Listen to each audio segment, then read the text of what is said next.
एक शिष्य को ये उपदेश किया, बेटा भगवान सब में है, ये बात मान करके व्यवहार करोगे तो तुम बहुत जल्दी सिद्ध हो जाओगे। एक दिन वो जा रहे थे तो दूर से महावत चिल्ला रहा था, बाबा जी हटना, हाथी हमारा पागल हो गया है, हमारे बस में नहीं, हटना। गुरु जी ने कहा सब में भगवान है यार, हाथी में भी तो भगवान है। गए उस सूंड से पटक दिया, उनके हाथ पैर टूट गए, लद के गए। तो क्या हो गया बेटा? बोले आपके उपदेश ने दुर्दशा करा दी, आपने कहा था सब में भगवान है, तो हाथी ने हमें उठा के पटक दिया। तो बोले किसी ने रोका नहीं? बोले महावत तो जोर से चिल्ला रहा था। तो बोले हाथी में भगवान देखो, महावत में भगवान पहले कह रहे दूर हट जा, नहीं तो हाथी पागल, तो दूर हट जाना चाहिए। महावत में तो भगवान देखा ले हाथी, ये बात समझनी चाहिए।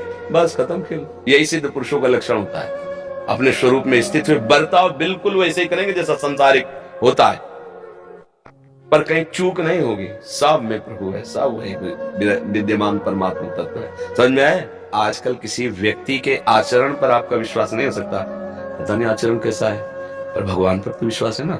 भगवान को गुरु मान लो, भगवान श्री राम को, भगवान श्री कृष्ण को, भगवान शंकर, हमारे तो इष्ट के विविध नाम रूप हैं, ये किसी को मान लो और मानकर उनका नाम जपने लगो।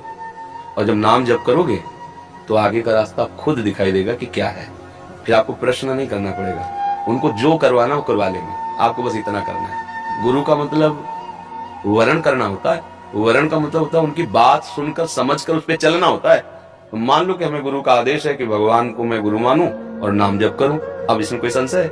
महापुरुषों ने बात कह के दिखाई है कि बात मानने के शिष्य है और बात ना मानो तो फिर क्या है? नहीं, हम लाख कहें कि आप हमारे शिष्य, आप हमारी बात ना माने तो आपका कल्याण नहीं होगा।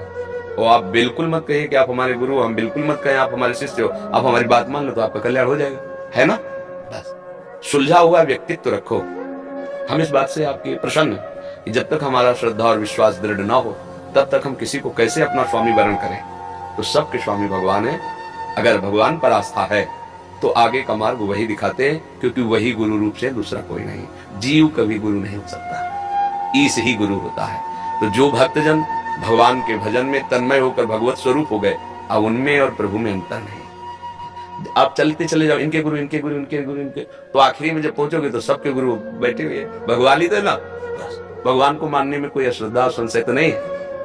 खूब नाम जप करो, जो तुम्हें नाम प्रिय लगे उन्हें भगवान को गुरु मान लो। और उनको जरूरत होगी ना तो तुम्हारे हृदय में आके ऐसी प्रेरणा करेंगे कि आपका मन प्रसन्न हो जाएगा, सारी प्रश्नोत्तर खत्म हो जाएंगे और आप मन वचन कर्म से गुरु का वरण कर लेंगे। अगर उनको जरूरत नहीं है तो वही परम गुरु है, आपको अपने पास बुला लेंगे, भगवत प्राप्ति हो जाएगी, इसमें कोई संशय नहीं।